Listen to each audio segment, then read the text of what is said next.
Bismillahirrahmanirrahim. Assalamualaikum warahmatullahi wabarakatuh. Bertemu kembali dengan Ibu dengan mata pelajaran yang sama, bahasa Indonesia dengan materi yang sama, namun kada yang berbeda. Anak-anakku sekalian, baik sebelum Ibu memulai pembelajaran, marilah kita senantiasa untuk selalu menundukkan hati dan pikiran kita sambil bermunajat terhadap Allah Subhanahu wa Ta'ala. Semoga apa yang hari ini kita lakukan itu selalu bernilai ibadah di sisinya. Kemudian Allah memberikan pencerahan dan pikiran yang jernih untuk menerima pembelajaran. Baik, doa dimulai.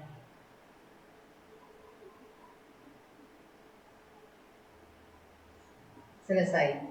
Baik, anak-anakku, Ibu akan membawakan materi teks tanggapan kaitannya dengan materi yang Ibu sudah pernah berikan sebelumnya.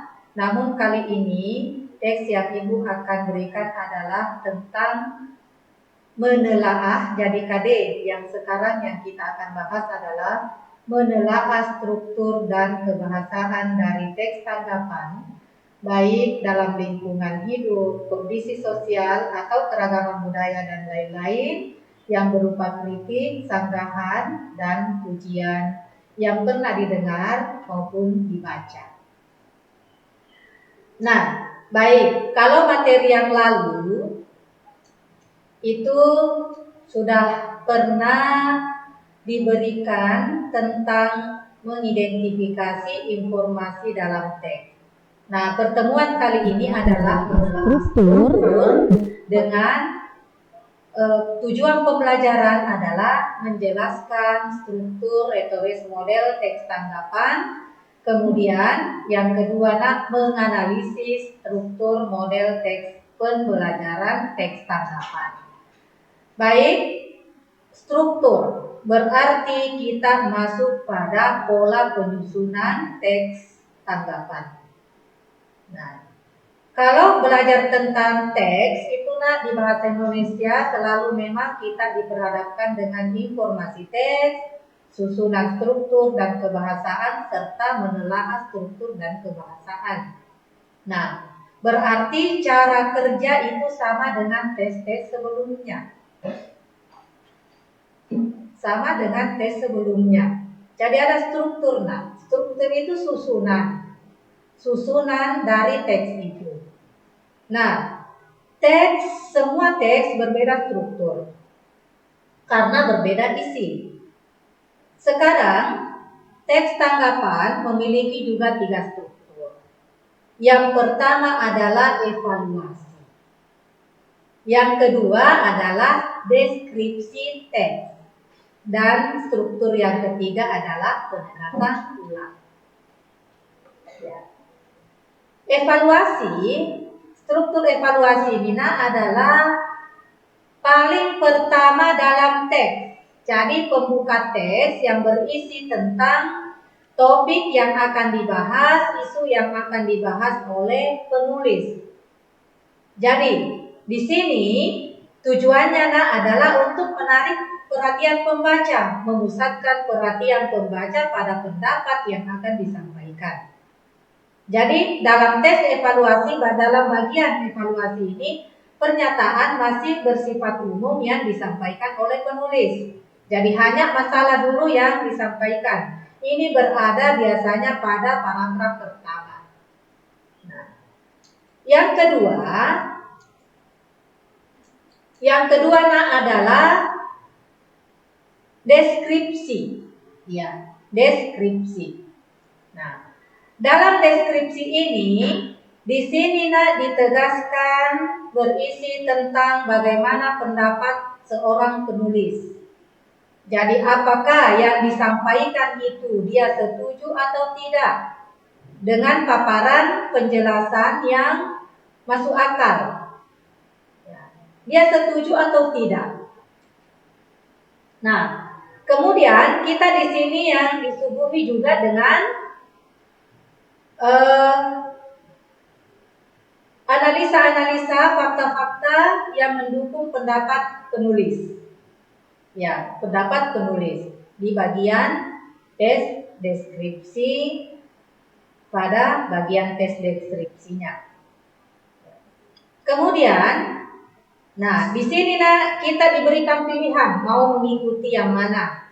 Karena dalam bagian tes deskripsinya ini dipaparkan di situ. Nah, kalau memilih misalnya A, ini keuntungannya. Kalau misalnya memilih B, ini adalah keuntungannya. Ya. Baik. Kemudian penegasan ulang. Jadi penegasan ulang. Pada penegasan ulang, ini bagian teks yang berisi tentang pengulangan pernyataan yang digunakan untuk meyakinkan pembaca melalui tes tanggapan ini. Jadi pada bagian ini adalah bagian akhir. Nah, baik. Ada contoh yang Ibu akan perlihatkan dan itu mungkin bisa dibaca juga. Ada contoh tentang bagian evaluasi. Ibu bisa bacakan. Di zaman modern seperti ini, internet telah menjadi keperluan primer yang tidak dapat dilepaskan dari seluruh aktivitas masyarakat umum, khususnya untuk kalangan pelajar. Hal ini dapat kita buktikan dengan banyaknya warung internet yang dapat disebut dengan warnet, yang memberikan pelayanan berupa akses internet dengan super cepat dan mudah untuk keperluan lainnya. Di samping itu, internet juga telah diakses melalui PC yang disambungkan dengan memakai smartphone. Perkembangan internet ini adalah salah satu dampak dari perkembangan teknologi yang sekarang ini sedang terjadi. Perkembangan internet ini juga membawa dampak dan pengaruh kepada kondisi psikologi remaja. Ini masih isu, masih secara umum disampaikan oleh si penulis tentang bagaimana perkembangan internet. Ya, bagaimana perkembangan internet. Nah, kemudian untuk deskripsi teksnya masuk pada struktur kedua. Untuk menanggapi terhadap peristiwa ini, akan lebih baik kita tidak melihat hanya dari satu sisi dan satu perspektif saja. Berarti ini kita digiring bagaimana untuk melihat sisi baiknya dan sisi, jadi jangan kita hanya melihat satu sisi dan dalam perkembangan internet. Supaya kita tidak terjebak dalam penyalahgunaan internet, apalagi kalau seorang pelajar, internet juga dapat menyebabkan efek kecanduan atau ketergantungan sehingga untuk dapat lepas dari pemakai internet akan terasa lebih sulit, sehingga untuk bersosialisasi kita akan terasa kesulitan atau sulit. Nah, walaupun kedua fakta ini cukup logis dan masuk akal, seorang pelajar kita dituntut supaya dapat mempertanggungjawabkan tindakan kita pada saat memakai internet. Dengan kata lain, kita harus memakai internet dengan benar dan sewajarnya. Pendapat yang pertama memang sudah menjelaskan jika internet dapat melengkapi senjata untuk menemukan informasi dan pengetahuan di dalam lingkungan atau di dalam lingkup yang global. Ya kan? Berarti ini adalah pernyataan yang positif tentang internet.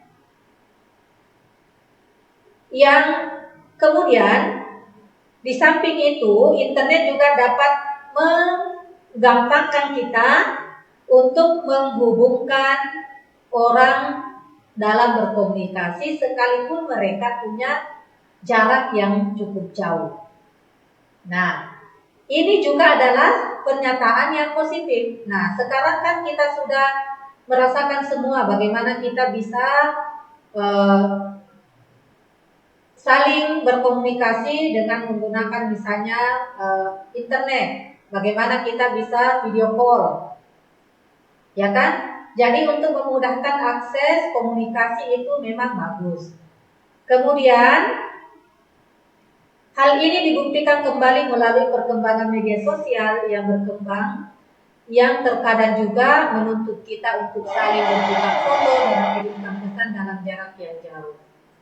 Iya, ini adalah dampak positif. Artinya nah di sini adalah alasan penulis yang dia mendukung adanya perkembangan internet. Nah, tadi ada alasan yang tidak mendukung. Kenapa? Karena ada anak yang sering menggunakan atau menyalahgunakan pemakaian itu. Nah, sama halnya yang terjadi saat ini. Banyak anak-anakku misalnya yang diberikan pulsa internet untuk belajar, namun anak-anakku banyak yang menggunakan atau menyalahgunakan bukan hal yang semestinya peruntukan data itu. Ya kan? Nah, jadi sekarang adalah bagaimana anak-anakku bisa menggunakan internet itu secara cerdas. Apa yang menjadi kebutuhan dan apa yang menjadi pemenuhan ilmu itu saja yang kita gunakan. Jangan sering menggunakan hal-hal yang tidak ada manfaatnya. Misalnya main game, itu main game kalau misalnya sudah kecanduan, itu terkadang berjam-jam tidak merasakan apa-apa. Akhirnya misalnya pulsa yang diberikan oleh orang tuanya habis, dan giliran pembelajaran yang seharusnya kalian ikuti dari jarak jauh sudah tidak bisa lagi belajar, akhirnya ketinggalan informasi. Nah, disinilah fungsinya. Nah, di deskripsi teks itu dipaparkan bagaimana keuntungan, bagaimana hal yang melemahkan tentang informasi yang diberikan dalam teks. Nah, berikutnya itu ada di penegasan ulang. Penegasan ulang. Ibu bacakan. Sampai akhirnya sebagian orang sangat setuju kalau ada pendapat yang mengatakan jika internet memberikan dampak yang positif.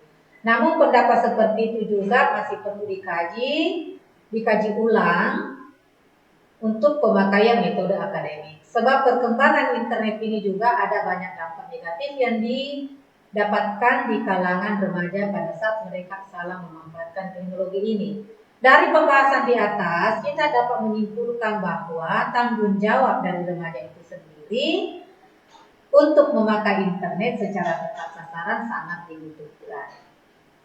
Iya.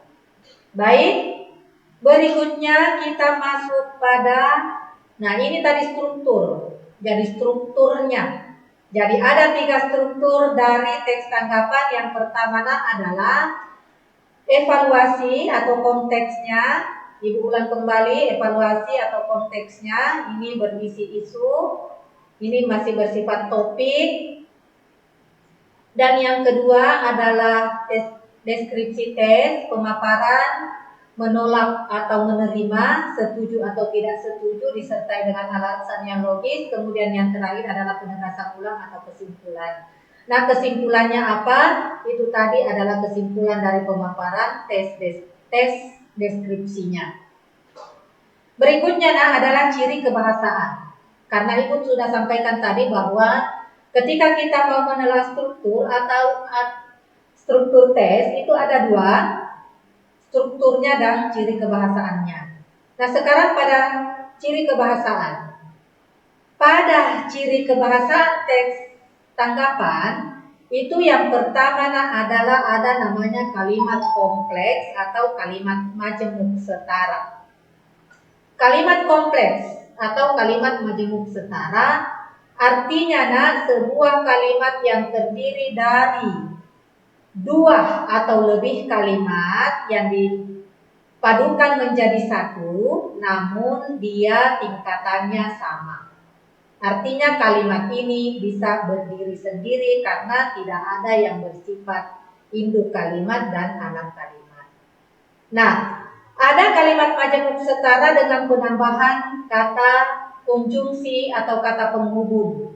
Jadi konjungsi sama dengan kata penghubung. Kata penghubung yang digunakan dalam menyatakan kalimat majemuk setara itu adalah kata dan, lalu, serta, kemudian. Ibu berikan satu contoh.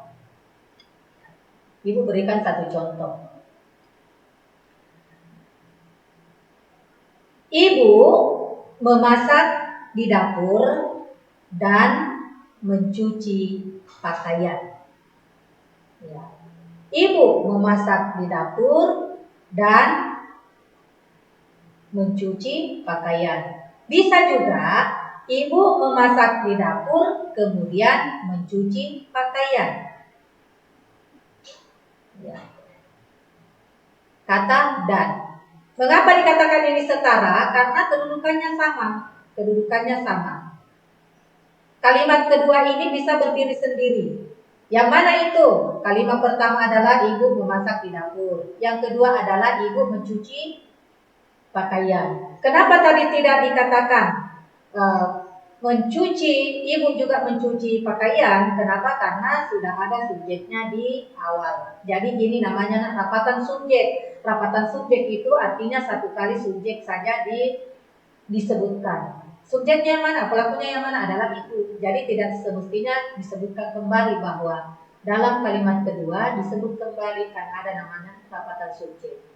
Atau lebih pada kalimat efektif tidak ada pemborosan kata.